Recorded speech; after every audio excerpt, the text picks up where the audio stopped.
So everybody kind of knows something about AI, and what I like to do is just sort of kind of break it down and kind of, well, this is actually the reality of it. Because, you know, I'm getting the impression that most of you have probably watched a sci-fi movie or two at some point.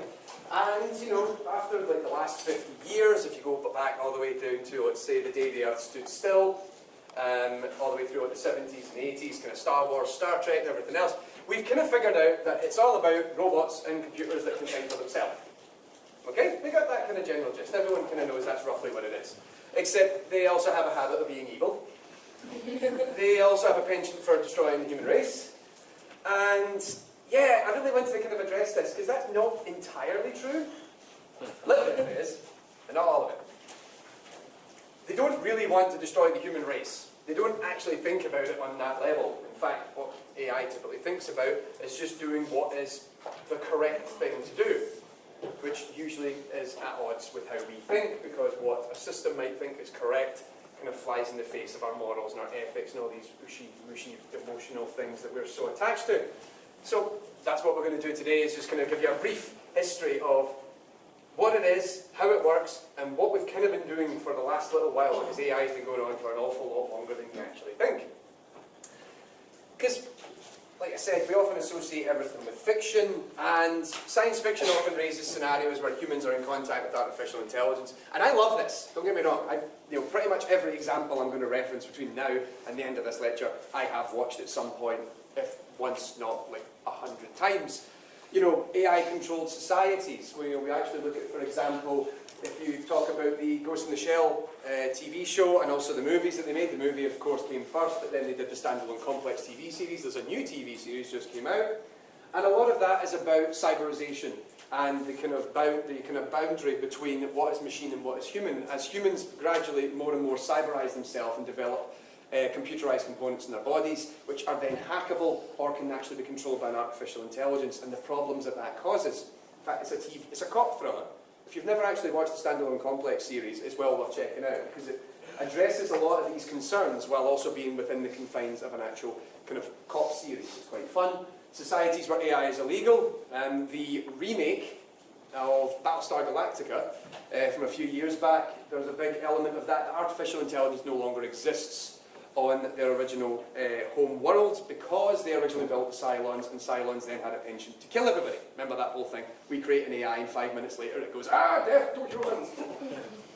So they said, right, no, AI is illegal. So on Caprica, you could not develop artificial intelligence, but there were people, guys, Baltar was kind of pushing for AI to return, and that they should actually be exploring this as a research field. Then the Cylons came along and destroyed their planet.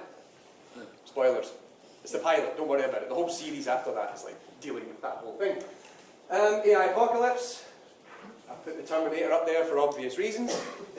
AI systems that are alive, and do they have rights? Again, that sort of crops up in the likes of Ghost in the Shell, it crops up in Blade Runner, it crops up... Oh, my screensaver went. That's interesting. Excuse me a second.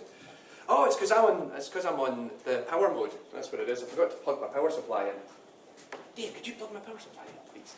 And merging humans with AI and robotics. Again, I gave a couple of examples of that. And whether this actually maps to real AI often varies. And sometimes, like, you're sitting there and you go, oh yeah, that's kind of cool, that's sort of like real life. And then other times it's like, bullshit. No. It's like whenever you watch NCIS. It's whenever you watch like things like NCIS or any of these other like kind of cop shows where they're showing you people using computers, and you're always that guy that's like, did you ever see the one, I can't remember what show it is, where two people try and fight back against a hacker at the same time on one keyboard? Yeah. Right, yeah. So there's also the TV show Numbers, which is all about a mathematician who helps out the FBI, if I remember right. And an awful lot of time they use simple artificial intelligence systems in order to solve problems. They build mathematical models and then run AI algorithms on it. And they explain it in such a way that I'm like, oh God, what? No, there we go. Power's back on. That should probably solve that problem. Sweet, oh no. Oh God, this is going terribly wrong.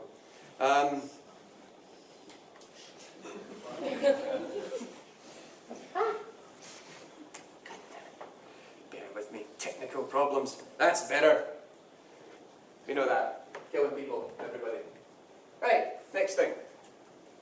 So I'm assuming I've now got to a point where I've got your attention, because I would think that all of you have seen at least one of these at some point. Is there anybody here that does not recognise at least one thing on that screen? If so, you've got a lot of viewing to do over the weekend. There is actually a viewing list attached to this lecture.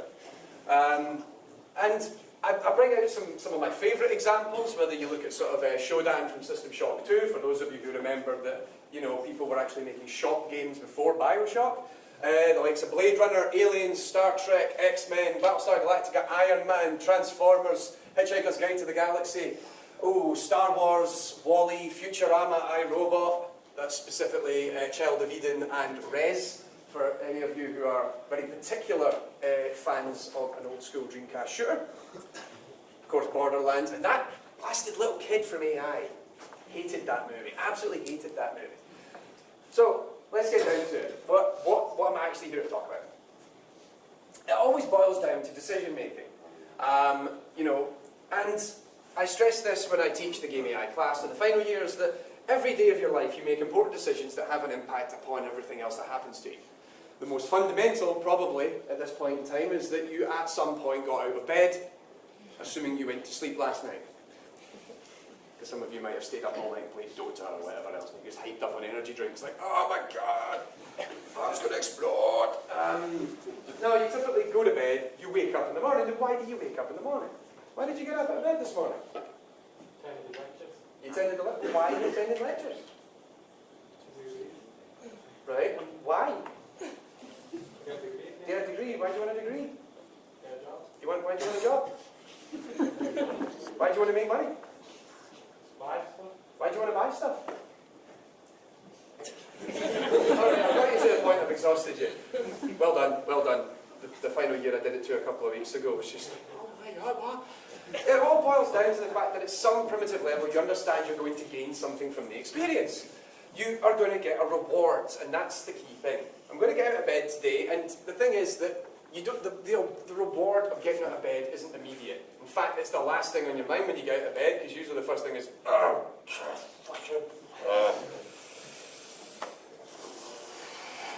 when you kind of walk towards whatever the coffee's made, or tea, or energy drinks, depending on your source of energy. And, you know, what do you have for lunch? You know, that's a decision you've got to make. There's going to be a reward attached to that. One, you're going to fill the kind of fundamental need that you need to be fed, but also you're going to probably enjoy whatever it is you eat, because you're like, I'm not going to eat a salad. I'm not a salad person. I'm going to get ribs, because I like ribs. You know, and even those sort of things influence your decision making. So it's all about the reward. And the thing is that we're always driven by it, regardless of who and what you are. Every single thing you do on a day-to-day basis is driven by reward. And the types of rewards can vary. So, you know, if I do something cool, I'm going to get, you know, I might do something cool if I get out of bed. I'll learn something in this lecture. I like pizza. You know, pizza's always a big one for me. That's typically how my decision making works. I need something to eat. Pizza! Then I also have to go to the gym a lot, because I've got to counteract the pizza issue. Going.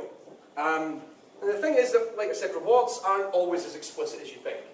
One of the simplest rewards that you guys will probably appreciate in a couple of months' time, well, you probably appreciated it a couple of weeks ago, is you maybe got your student loans in. Money!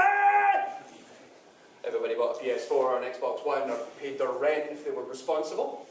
But they can also be, you know, like say in terms of your classes, you're going to get your grades. Your grades are a reward for you, because you're like, yes, I spent hours working on this, and I hated that class, and I hated that guy who taught that class, and everything about it was so horrible, because I spent days and hours and nights working on it, and I got my grade.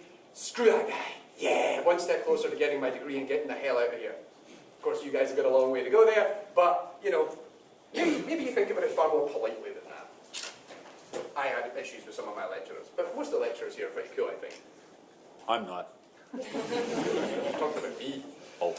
Now, so rewards can be immediate. Like I say, you get your full stomach. You're like, oh good, I'm full, or I'm drunk, you know, those are immediate rewards. Long term, you finally attain your university qualification, and you go and do whatever the hell it is you want to do with the rest of your life. The thing is, they can also be implicit. You might want to attain the affection and respect of other people. People tend to clump up with one another. You'll see social circles, cliques begin to emerge in this classroom. Why? Well, partially because you want to do it by strength in numbers. There's a fear of the unknown, you're not entirely sure what actions you should do, and ultimately you want to get through this whole experience, so you buddy up with someone else to kind of go, right, strength in numbers, we're going to get through this together. And you still see those same social cliques exist all the way up to the end of your university degree.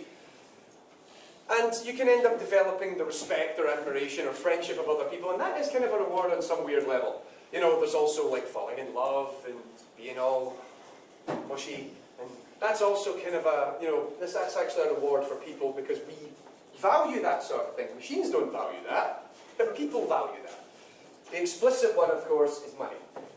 Money's arguably the most explicit reward in the world, because without money in our society, you can't really, you know, do anything. I throw that in there for those of you who are really attached to one Scott Pilgrim and to really looking to meet a nice guy or gal, or, you know, guy-gal of the same sexual persuasion as you, whatever. So we're always about maximising reward, and that's what all your decisions do, except when you're drunk. Because at that point, the intelligent part of your brain sort of shot out the window, and that's why you spend most of the following morning trying to figure out what you did, because what you did goes completely at odds with how you should do things. I did what? I did it. There's also the fact you get a headache, which is then really kind of compounding that issue. So AI in a nutshell is we're digitising this process of intelligent decisions. In fact, there's this kind of weird thing that it's actually kind of looking at the philosophy of human behaviour. If you go back to the very first AI research, it was often about trying to mimic human decision making. And in fact, still depending on where you go, it was considered to be either, you know, in certain universities, it's kind of became more science oriented nowadays, but even if you study a master's degree, sometimes you can actually do it over as a master's of arts, because it will actually be considered to be philosophy or psychology, just as much as it is science. So it's this kind of weird mix between the two. We spend most of the time doing the science, but there is actually a kind of philosophical and a psychological underpinning to the whole thing. It also means that you develop a very twisted perspective of every single person you ever meet, because I now kind of observe them through this AI scrutiny monocle that I have. That includes every single one of you. But that's fine, because I do it to everybody. Don't worry about it.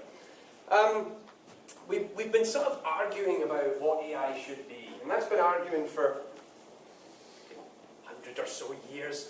At least about 60 years now, because we've actually been doing it for about 60 or 70 years, practically. And as in the sense that we have machines that can do it, and I'm going to cover that in a minute. But we sort of came to a consensus around the, late 80s, early 90s. I was a bairn at the time. Is that it's about agents. And agents are just pieces of software that make rational decisions autonomously. Now, what do I mean by that? I mean that it is going to look at everything it currently knows. It takes all pieces of knowledge that it currently has, and it has some sort of sensors. It's able to learn about the world around it. Typically in humans, that's, you know, your basic senses. You're able to see, you hear, you can touch, taste, smell. And it's always, it's kind of an interesting thing to observe, is that when someone loses one of those core senses, we have a lot of difficulty, and it takes a period of adjustment in order to change how we make our decisions. People who, for example, suffer from a horrific accident which leaves them blind. They had perfect vision for all their life, now they can't see anymore. So they're still going to make these intelligent decisions, but they have to now do it minus one sensor. And that takes a little bit more time to kind of calibrate accordingly.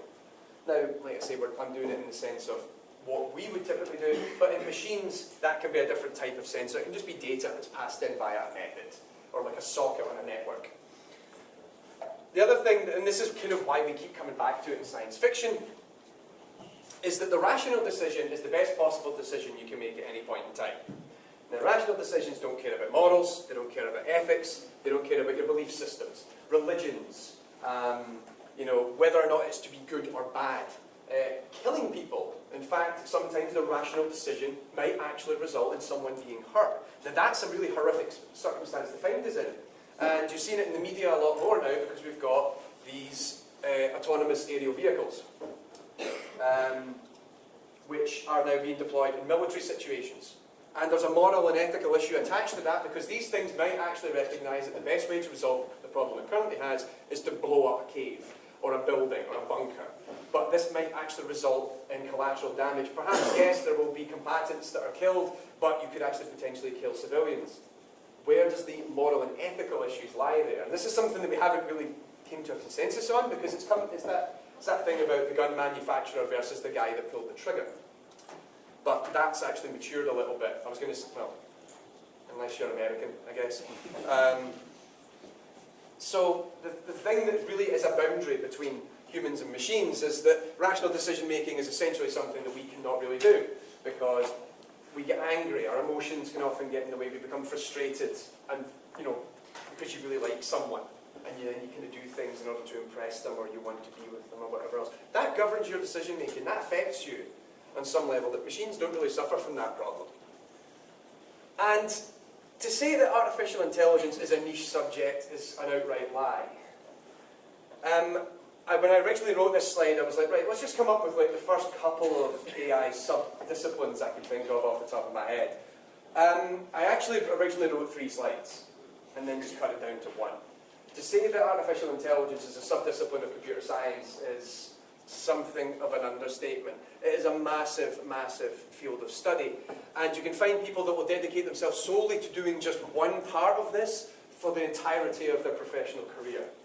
Because while we've actually achieved so much in the last sort of 70, 80 years of actual practical development, we're still nowhere near destroying humanity. You guys might think, yay! Some of us kind of think, oh, damn it. One day, it's the goal. Personally, what have I looked at? I spent a lot of time in machine learning. In fact, my early undergraduate days, my master's degree was actually focused on genetic algorithms, genetic programming and reinforcement learning. I've also spent a little bit of time working on planning and scheduling, plan generation, plan heuristics, multi-agent planning, adversarial planning, search methodologies, heuristics, game tree search, partial observability. These are all things that maybe aren't going to be familiar to you now, but hopefully in a later date, particularly if you're on CGP, because you get to do my game AI class, you'll learn a lot more about it. So let's do sort of the history of AI about as quickly as I possibly can. And I'll start it off with a question, so I can have a drink.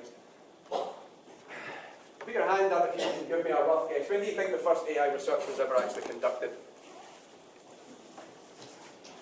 Yes? Probably sometime in the 70s. No, try again. Someone. Okay, getting closer. Again? Was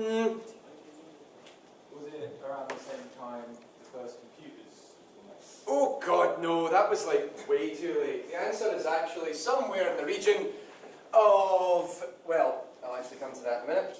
The actual research that was done, and I say research, but this was actually someone legitimately thinking about this as something that needs to be done. It was the mechanization of thought. How do we actually take thought processes that humans do and turn that into a form that a machine could actually process them? And it was done by Aristotle. Now, those of you who are not particularly history scholars won't realise that that was actually around 350 BC. 2,000 years ago.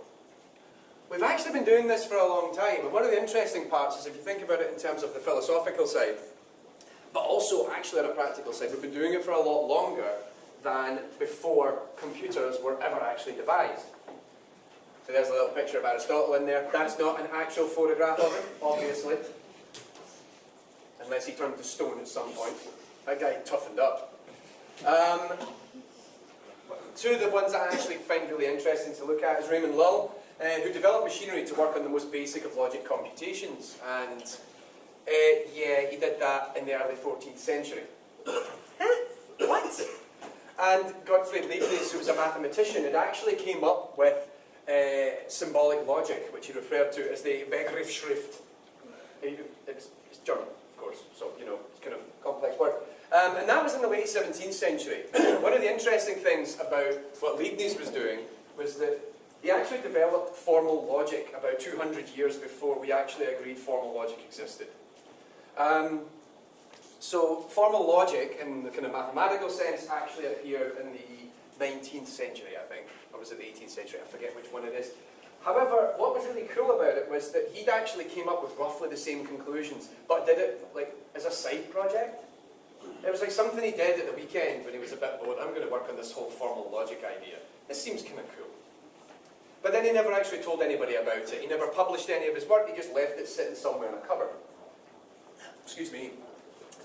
We then finally got around to actually going through all his personal belongings about a couple of hundred years later and went, oh my god, this guy actually figured out formal logic about, I think it was about 60 or 70 years before we, as scientists, kind of went, yes, formal logic now exists. Huh? That was his side project. God, I wish my homework ideas were, my personal projects were that much fun. And when you look at it in the 19th century, this is when things really began to kick up a notch, because people were finally coming around to the notion of actually building computers. And you've seen some of this already, I'm presuming, during Wayne's lectures, such as, Babbage's analytical engine, which would be ideal. We actually figured out, oh, this would actually be great. Now bear in mind that the analytical engine was never built, and that was eventually someone building it years later as more of a sort of, this is what it would have looked like if they actually had the ability to do so back in those days. In fact, as a constant reminder to anybody out there on the internet or otherwise, whoever tells you that women should never be involved in computing or gaming or anything else, the very first programmer, Ada Lovelace, actually started suggesting how we could actually develop artificial intelligence for games on the analytical engine when nobody actually built the damn thing. She actually was talking about chess, as I recall. She wrote a couple of papers on it going, oh, this would be great if we could actually build systems that could then play games with us. And this is years ahead of anything else that actually comes. It's still going to be another few years before we actually get to the point of actually writing these systems. And then, oh, it was Ada Lovelace Day, I think yesterday, was it? I can't remember. I missed it, I can't believe it. I was like, oh, this would have been so nicely timed if I actually got to do this on Ada Lovelace Day. But yes, some of you might actually recognise the name from the programming language Ada. And it's named after her because she was essentially the world's first ever computer programmer. Moving on, one of the people I like to focus on is Alan Turing, who created the Turing machine, which was one of the most, which was a kind of a system of computation, and we still look at the Turing. The Turing machine is essentially the backbone of how modern computing systems actually work, particularly at the time because most people didn't take them particularly seriously. In fact, research in computers, particularly in the 1920s, 1930s, was going in a very different direction from what Turing had actually suggested. And then eventually they all kind of turned around and went, oh, that guy kind of had a point. He's also very influential in the foundations of AI. He's one of the forefathers of rational agents. In fact, he had actually sort of pioneered the notion of intelligent agents as how artificial intelligence work. And he did a number of things that are actually really interesting. First of all, he developed the Turing test, which is something that we still use to this day, where we're trying to assess whether or not an artificial intelligence system can fool a human into thinking that it is in fact also human. And this appears in a variety of different problem domains, whether it's speech recognition, like we can actually have web chatbots that will talk back to you, and your job is to figure out whether or not it's actually a human or it's an AI, and they run these tests on an annual basis to see if someone can build a system that will fool you otherwise. But also, as I'm going to talk about next week in my seminar, this also applies to video games, and we've been doing it in first-person shooters now for about 7 years. Some of the other things that he did, which was really interesting, is that he was one of the first people to ever actually implement an AI versus human chess game. Because Claude Shannon had actually wrote the theory of chess programming, and there was a paper that was shown in New York, if I remember right, in the, I want to say the 1930s, but don't hold me to it, when they were starting to talk about the notion of actually writing algorithms that could play chess. Again, we haven't actually got to the point where we have a machine that could execute said algorithms. Now, of course, these algorithms, you could probably hack them out in a day, maybe 2 days. But back then, this was still impossible. So Turing actually went ahead with the first ever AI versus human chess game, though he had to do it all by hand. Because, like I say, the machine couldn't actually run the algorithm. He would sit and actually hand calculate the computational instructions for his AI opponent, which was sitting on the other end of the table, and it took him about half an hour to do each move. So as you can imagine, this was a long game of chess. Even more so when you have to factor in that he also has to make his moves. One of the things I don't talk about, which is a mixture of, this is also an interesting professional story, but also a personal one, is that he also worked on Monopoly. He's actually the first person to ever try and write an AI system that could play Monopoly, or an algorithm that could play Monopoly. And the reason is that Alan Turing, for those of you who don't know, was in fact involved in the code-breaking team for the British government during World War II. He was actually trying to fight back against the Nazis. And so he was working in this research centre, and at the time, I think it was one of the children of one of his colleagues, had a game of Monopoly. But he didn't actually own the Monopoly. What they did was they'd actually got a big piece of paper and they drew out a rough sketch of what Monopoly looks like, and they started playing it together. And one of the things that he thought about was, oh, this would be really great, I'm going to write an algorithm that can play Monopoly. So he wrote his algorithm and he played it off. He actually wrote an algorithm sort of in his head and then on paper, I think, and then he actually tried to pretend to be that algorithm and play it against a child who was about, I don't know, 7 or 8 years old. He failed miserably. It gets ass kicked, to be honest with you. It did terribly, didn't do very well. And he sort of was like, oh well, okay, screw it, that's not really going to work out. So this was over at Bletchley Park, which is now a heritage site. You can actually go and visit there. They still have a lot of the old machines and historical artefacts there with respect to what the code-breaking team were doing during World War II, trying to fight against the Nazis. Now, Alan Turing has since become rather infamous because, well, we kind of treated him a little bit badly. Those of you who don't know, Alan Turing was gay back in a time when British culture and society really frowned upon homosexuality. And as a result, he'd actually been found out, to say the least, that he'd actually been in a relationship with another man. It became public knowledge, and eventually the government, the press and everybody else ostracised him. He had to suffer chemical castration because he refused to denounce the fact that he was homosexual. He was proud of it. And it is ultimately theorised that he committed suicide by cyanide poisoning. We don't know for sure, but that's the running theory. Now, the thing is that most people didn't know that he'd actually been involved. He effectively helped break the Enigma code during World War II, but of course this was all top secret at the time of his death because the government wouldn't release it until a certain amount of time had passed. There's a twisted irony that the man that's actually considered to be the forefather of artificial intelligence, of rational, intelligent behaviour, was ultimately led to his death by irrational, horrific human beings. And that's something that really kind of sticks with me. I hate that. But on a more personal note, something that's kind of close to me is when I talk about Monopoly, there's actually an Alan Turing Monopoly. You can now buy it. And this all came about 2 years ago. The company that make the Monopoly, there's actually a separate company next to the people that make Monopoly who go out to do the franchise Monopolies. If you want to buy Star Wars Monopoly, Street Fighter Monopoly, which has bison dollars in it. For those of you who ever watched the old movie in the 90s, you'll get that reference. They came to Bletchley Park and they said, we'd love to do an Alan Turing Monopoly. And they said, yeah, that's cool, but we've got no money. We're just a heritage site in the middle of England. So what happened was Google intervened. And Google said, oh, this is awesome. We'd love to see this happen. We're going to help you out. So Google paid for the first, I think it's 100 editions of the Alan Turing Monopoly to actually be manufactured. And the first thing they did was they first put their stamp on it to say that Google would help pay for it, and then they donated all of them back to Bletchley Park to let them sell it. And my father, who tragically passed away 2 years ago next month, bought me it as a copy. Excuse me a minute. He bought me a copy of this for my birthday. Now, my birthday's in December. He passed away in November, and I had to go back up to deal with to deal with his personal affairs. And a parcel had arrived, and we opened it up, and I thought, oh shit, this is for me, because it was a copy of Alan Turing Monopoly, and it was only me that would actually like that sort of thing, you know. So it's really cool. I'm very proud of it.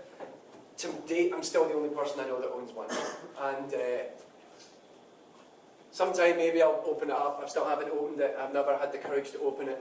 And one of the cool things about it is on the other side it actually has a replica of the drawing that Turing did of the Monopoly board. And you can actually play on that side. So one day, I think I'll get around to opening that one. Anyway, let's just speed through. So I've just done everything from about 350 BC to about the 1940s. Let's go through everything else in the last 50 years. So the 1950s, we had the first ever game AI, which was being developed to play drafts and chess over at Manchester University when they were building the first ever major-sized computers. And the thing was that playing games had actually become a valid thing in terms of research. And then it sort of died off, and then it came back again. But this was something that really helped pioneer AI research back in the 50s and 60s. In the 60s, we actually had a change of thought, evolution-inspired methodologies, and this is actually a whole area of machine learning, where we have algorithms that learn over time and actually become better at solving a problem. STRIPS, which is the Stanford Research Institute problem solver, which is also attached to the STRIPS language, which is still used today in AAA commercial video games. Then along came the 1970s, and what we refer to as the AI winter. Because the thing is, all of this research is done via government funding. Whether it's in Europe, whether it's in Britain, America, whatever, these universities, research scientists, have to find the money to actually dedicate time and people towards this research. And the thing was that, particularly, very much in the early days, people had this naive assumption. We say naive now, but at the time no one really knew that we were going to solve the AI problem by about the 1980s. And then, as we went on more and more, we realised, oh God, we're barely scratching the surface of this. We're never going to get there. Not at this rate, no. And the thing was that they're going, oh yeah, if I can figure out a computer that can play chess, we'll have super computers that can drive planes and shoot your enemies out of the sky during Vietnam. Or, shooting them out of their bunkers or whatever else. But that never happened. And as a result, what's referred to as the AI winter is when a lot of governments refused to fund it anymore. Because they said, look, this is a dead end. This is never going to happen. And then it sort of came back again in the 1980s, but in a completely different way. Expert knowledge systems was the new thing, particularly attached to programming languages such as like Prolog, where we build an expert system which can always tell you what to do in a particular context. Yeah, that was kind of a nice idea, but again, kind of fell on its face a little bit, which resulted in another AI winter. Yeah, trying to get funding for this research used to be a really, really hard thing to do.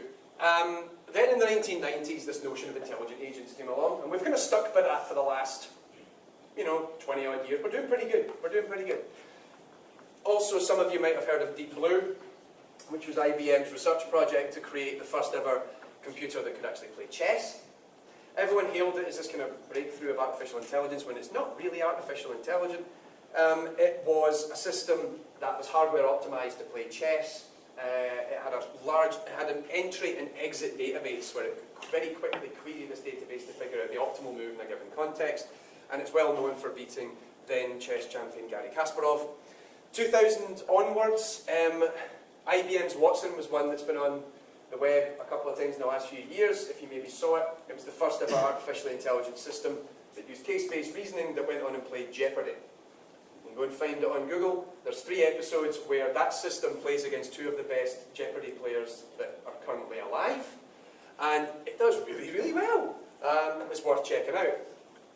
The last one, and this is one that I'm always really proud of, and like most students don't really appreciate it, is we actually mathematically solve drafts, or checkers, or whatever you want to call it. What that means is that they've developed systems that were able to computationally assess every possible permutation of every possible combination of the board. That took months to do, and they had racks and racks of servers doing it. And at the end of the day, the answer was, if player 1 plays as best as they possibly can, and player 2 plays as best as they possibly can, it's a draw. Everyone goes, oh, is that it?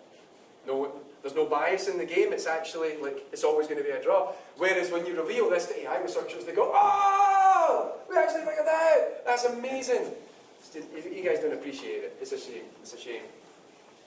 So, I like to finish this up with a little bit of how I compare science to fiction. And bearing in mind everything I've just kind of talked about, in that we're talking about rational agents, it's autonomous behaviour, it always makes the best possible decision it can, it makes the most reward-driven decisions it can, and it acts based on whatever information it has, it's not driven by impulse or emotions.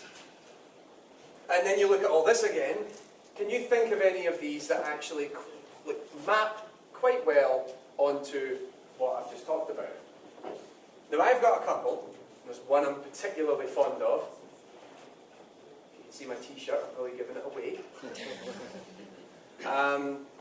But yeah, there's actually a number of them that actually adhere to this. But there's one of them in particular that I like to look at. So hang on, I am going to pull up a video for it. Provided the machine doesn't break on me. Alright. Good old YouTube. No, it's not going to do the audio. But, oh, because I haven't actually put the audio in, I can solve that.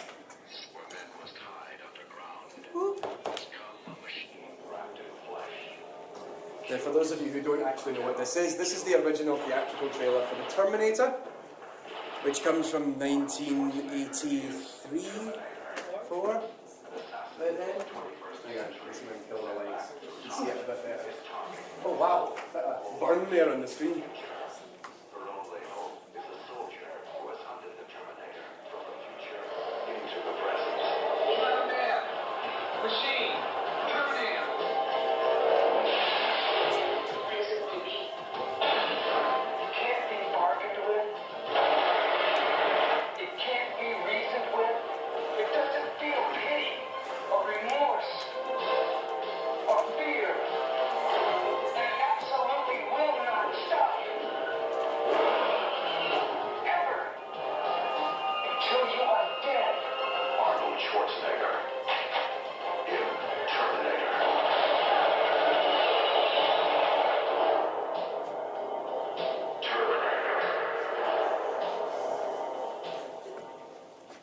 Movie trailers are so cheesy.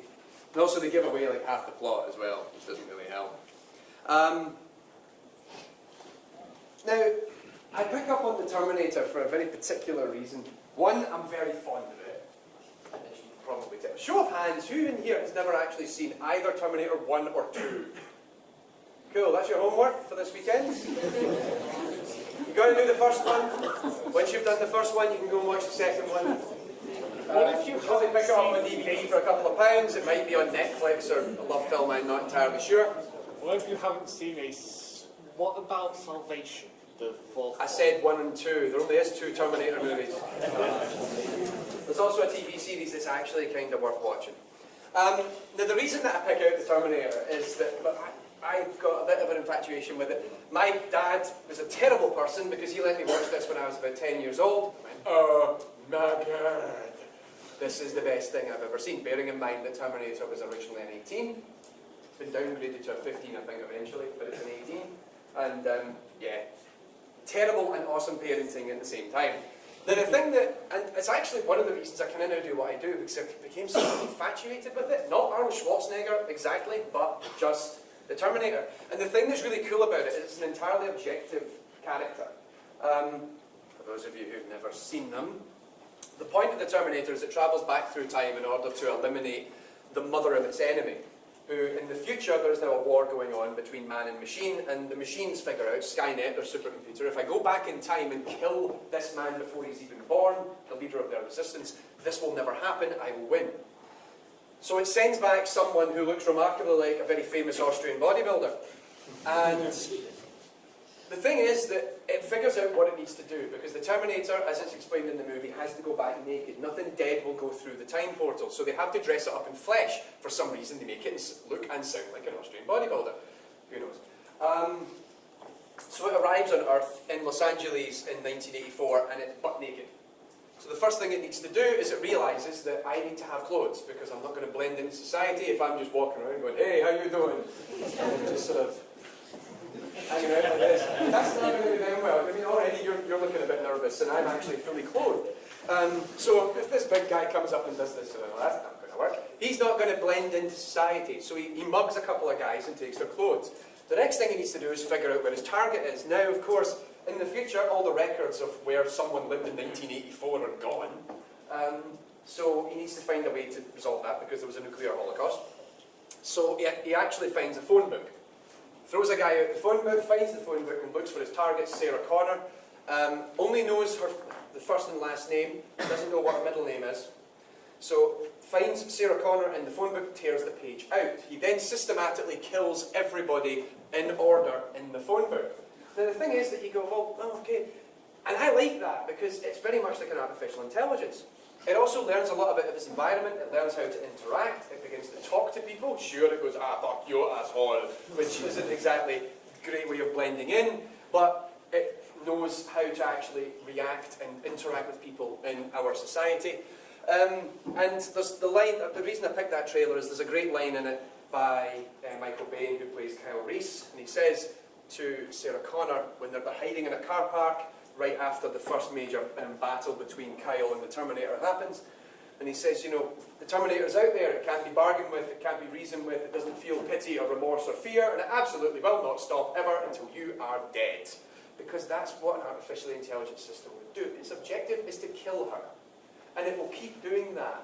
But it will find ways in order to make sure that that becomes an easier process. It blends into society. It makes sure that it's... Fortunately, it doesn't have any issues with battery life. Because I think they explain at some point that the battery cell would allow it to live for about 100 years. But at one point, it's actually very badly damaged. Its face gets mangled up. It goes away into a motel. It actually performs surgery on itself and then covers it up with the sunglasses. Hence, the sunglasses became sort of a thing in all the promotional material. But it wore the sunglasses to hide from everyone else that it wasn't human. But it knew it could blend in just walking around with sunglasses. And if anyone's going to question a big 6-foot-tall bodybuilder-like guy, well, hey man, what are you doing wearing sunglasses? Yeah, it's not going to go well. Also because he's got a penchant for killing people. They've maybe got issues with calculating risks. They've got a bit of an issue with avoiding pneumatic presses, with smelting plants, anything really that can crush or melt metal. Now, one that I've actually got a bit of a gripe with, and this slide never goes down well whenever I point it out, is GLaDOS from Portal. Now, I'm assuming that some of you in this room will have played Portal 1 and 2, because it's actually got a passive-aggressive, sadomasochistic personality. It's a bit screwed up, and the thing is that they actually address this in the game. The actual AI systems are okay until they plug into the central core. There's something in the central core that corrupts their systems. But at the same time, like, GLaDOS could easily kill the protagonists of the games very, very quickly if it wanted to, because it has more or less full control of the environment that you're in. Instead, like I say, it's got this passive-aggressive behaviour where it sort of forces you into all these testing environments in hopes that you might die, and then it'll be really kind of excited about it. It's a bit of a weird one, because there's a difference between what it wants to do, what it should be doing, and it's just kind of, it's damaged goods. It did get me thinking though, whether or not AI should have narcissistic personality disorders, and I have had drinks with other researchers at conferences discussing this issue. We think yes and no, we haven't really agreed on it, but I think you probably could get away with developing an AI that's a narcissist. So, with that in mind, those of you who already mentioned you've never seen a Terminator movie, your homework is to go and watch a Terminator movie. For everybody else, I want you to think about these characters and probably go and spend a little bit of time, you know, looking into this over the weekend. A little healthy treat for you. Now, I refer to Optimus Prime. Now, if you're going to look at Transformers, for the love of God, please go back and look at the original 1986 animated movie, not that stuff with Michael Bay and racism. Bishop from Aliens, then you've also got David, who's from Prometheus, which is the prequel but not a prequel to Alien. The Geth from Mass Effect, that's specifically Legion. Mega Man! Mega Man's actually kind of weird. And then Mega Man X as well. The Cylons again from Battlestar Galactica. Wall-E. Wall-E is the greatest artificially intelligent movie for the first 90 seconds. And then he gets all mushy because he's like, Eva. All your motions and wishy-washy nonsense. And lastly, of course, I'll always bring out Shodan because she's really cool. So yeah, think about it. Do these agents actually act rationally? And does it actually base its rational actions upon what it knows and what its goals are? And does its actions that it do actually justify, you know, can it justify those actions that it has in the context of the narrative? Now, I actually do a lot of this. This is a shameless plug, actually, for my own web blogging that I do. I run a YouTube channel, and I also run my own website, which goes through my Patreon, which is sort of like a Kickstarter thing, where I dedicate a lot of time to blogging about artificial intelligence applications, specifically in video games. I run the AI 101 series, which is just in its infancy, and it's all about introducing a lot of what I've just talked about today in the context of video games. Two talks that I've done which are very popular is What's the Deal with Pac-Man, and why AI researchers are so enthusiastic about playing Pac-Man. but also, actually, the most popular thing I've ever actually put on my site was a summary of the Super Mario AI competition, which ran from 2009 to 2012, where people are building AI systems that can not only play as Mario, try and play like a human as Mario, but also try and make Super Mario levels. And this is something that I'm actually going to come back to for those of you who are interested on Monday night, where I'm going to do my first seminar in my AI and Game series, where I'm going to go into a lot of detail about both of those things I just mentioned, and look at a number of video games that artificial intelligence researchers actively explore. And actually, it tends to be the AI plays the game more than we do, which is a bit of a shame. You'd think our job was a lark, but it's not really.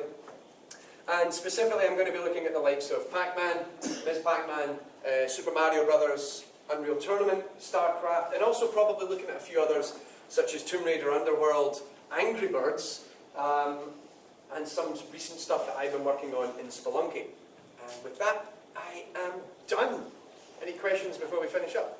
I know it isn't like directly related to the lecture, but you mentioned Mega Man as a weird example of AI. Yes. Why is that? Because Mega Man's originally human. Mega Man's a cyborg. If you actually go back and look at the Mega Man literature, there are two versions of what Mega Man's history is. One of them tells you that he was a very polite and cute robot that was made to help Dr. White, and other ones it's actually he's a revenge plot because Dr. Wily's robots killed his wife. But they've kind of retconned that one. Anything else? Yes?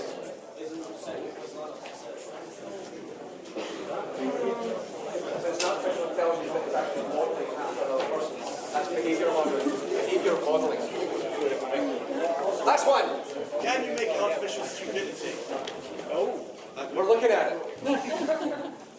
Yes, you can make artificial stupidity really easily. It's called shoddy programming. You can also make ridiculous godlike AI really easily. That's also called shoddy programming.